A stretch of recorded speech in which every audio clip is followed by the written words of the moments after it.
एक झूठ छिपाने के लिए अनेक झूठ बोलने पड़ते हैं। हमारे ये बहुत अच्छी बात है कि सनातन का एकदम से लोग उसके प्रति जागृत हुए और धर्म के प्रति भागे धीरेन्द्र के शास्त्री जी के द्वारा, क्योंकि उनका एकदम से जो मीडिया के द्वारा नाम उठा और उसका कारण था उनका मोबाइल चैनल, जहाँ पे अनेक माइक उस समय तैयार करके प्रचार और प्रसार किया गया। ये पूरे एक तरीके से प्लानिंग की तरीके से किया था, क्योंकि बुद्धिमानी और अच्छी बात है, इसमें कोई गलत भी नहीं है। लेकिन इसके बाद जो आप पर्चे बनाने की क्रिया करते हैं, जो मैं लोगों को सिखा रहा होता हूँ, समझा रहा होता हूँ किस प्रकार से पर्चे बनाने की क्रिया होती है, इसके द्वारा आपका सिर्फ नाम हो सकता है, सम्मान हो सकता है, लेकिन किसी का भला नहीं हो सकता, क्योंकि ये एक कला है, कोई सिद्धि नहीं है। अगर आप सिद्धि कहते हैं तो जिस कार्य को करते करते निपुण हो गए उसे हम सिद्धि कहते हैं। वास्तविकता में जो सिद्धि है, जिसको आप कहते हैं, जो विद्याएं हैं, वास्तव में सिद्धि नाम की चीज़ नहीं होती है। सिद्धि होती है जिस कार्य में निपुण हो जाते हैं। विद्याएं होती हैं जो हमारे सनातन में अनेकों विद्याएं हैं। वही मैं लोगों को सिखाना चाहता हूँ, बताना चाहता हूँ कि पर्चा बनाने की जो कला है वो तो तुम ऐसे ही मेरे से सीख लो। वास्तविकता में जो सिद्धि है हमारी धनु स्तंभन विद्या, जो विद्या अष्टांग योग की है, जिसको वर्षों लगते थे पहुंचने में अष्टांग योग के द्वारा, मैंने उसमें एक साइंटिफिक तौर पे गहन अध्ययन किया, उसमें कार्य किया, वर्षों बिताए, और ये मैंने जाना कि जिस प्रकार से श्री कृष्ण 45 मिनट में अर्जुन को उस स्थान पे ले गए थे, वो 45 मिनट में ही आपके उस स्थान पर ले जाया जा सकता है। आप भी समाधिस्थ हो सकते हैं, आप भी जन्म मृत्यु को समझ सकते हैं, आप भी अपने स्वयं के रोग दोषों को समाप्त कर सकते हैं, अपने आसपास के लोगों के भूत प्रेत तंत्र मंत्र समाप्त कर सकते हैं। बस मेरा यही उद्देश्य है कि भारत जो हो वो भूत प्रेत मुक्त होना चाहिए। इसके आगे मैं यही कहूँगा धीरेन्द्र के शास्त्री जी आपसे कि आपको देखकर अनेक पर्चे बनाने वाले इस प्रकार का कार्य करने लगे हैं, जगह जगह पे कर रहे हैं। इससे आप सोचिए, भूत प्रेत को देख कर ये लोग जो आडंबर करते हैं, इस प्रकार का ड्रामा करेंगे, हाँ तुम कौन हो, तुम कहाँ से आए हो, ये मनोविकार जिस प्रकार से उत्पन्न होता है, ये हमारे मस्तिष्क की 3 अवस्थाएं हैं। अगर मैं समझाने में आऊँ तो अलग अलग भाषाओं में समझाया जाएगा, जैसे चेतन, अचेतन, सर्वचेतन, कॉन्शियस अनकॉन्शियस, सब कॉन्शियस से ले जाएंगे। अगर हम इसी को ही कहें तो ब्रह्मा विष्णु महेश, अगर हम शास्त्रों के अनुसार बताने तो उस शास्त्रों को आपको समझना होगा। वो शास्त्र हमारे साइंटिफिक हैं, वो कहानियाँ के रूप में जो आपने दे दिए हैं वो सच्चाई नहीं है। कहानी के रूप में सिर्फ कहानी ही मिलेगी, वो बच्चों को बताने के लिए।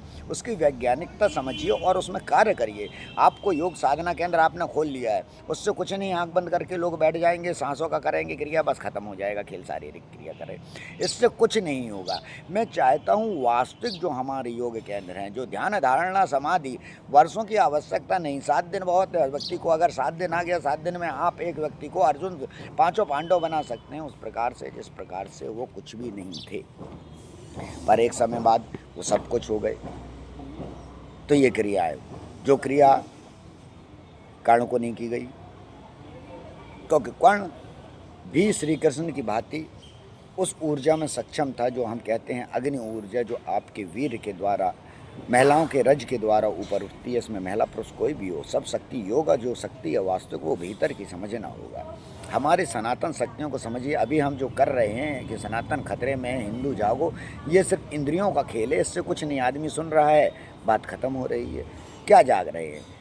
कुछ नहीं जाग रहे हैं। हमारे सनातन धर्म के शंकराचार्यों पे इस प्रकार का आरोप लगाना, बच्चियों के संबंध में लेके, ये निराधार है। इस प्रकार का विचार भी रखना, क्योंकि ये बिल्कुल मैं कह सकता हूँ, योगिक शक्ति के द्वारा कह सकता हूँ कि ये असंभव कार्य एक आरोप है।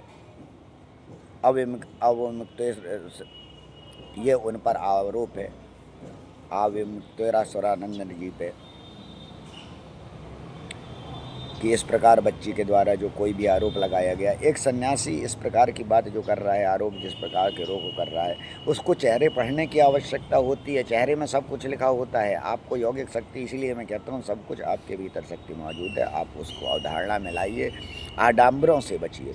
यौगिक शक्ति आपका कोई कल्याण नहीं कर सकता। गुरु का माध्यम होता है कि वो आपको उतना शक्तिशाली बनाए कि आप उस चीज़ से लड़ सकें। आप बताइए रामायण की बात, आप बताइए महाभारत की बात, कहाँ पे किस गुरु ने किस चीज़ को उसे सर्वश्रेष्ठ बनाया, उसे उस लायक बनाया ना। वही मेरा कार्य है कि मैं आपको उस लायक बना देता हूँ। उसके बाद जब हमारी आ गई पुराणों में कथा कर दी कि अब आवश्यकता होगी, वो आपके दूसरे कष्ट मिटा देगा। नहीं, पुराण ये कब लिखी गई? पुराण कहीं गई कि वेद व्यास जी ने लिखी? नहीं, पुराण लिखी गई हैं सब 1500 ईसा पूर्व से लेकर अभी तक उसके बाद में लिखी गई 500 ईसा पूर्व तक लिखी गई, जब तक तुलसीदास थे। तो पुराण वेद व्यास जी की लिखी नहीं हो सकती, और हम वेद व्यास जी की लिखी जानकर ही हम उसका पालन करते जाते हैं। नहीं, वो कथाएं हैं, उसका नाम ही है पुराण। पुराण का अर्थ होता है कथा। वो कथा है, हमें कथा के रूप में लेना पड़ेगा।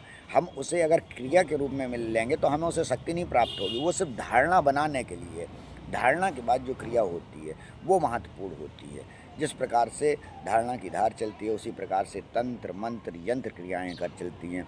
मैं आपको सभी बताना चाहता हूँ, सब कुछ सिखाना चाहता हूँ।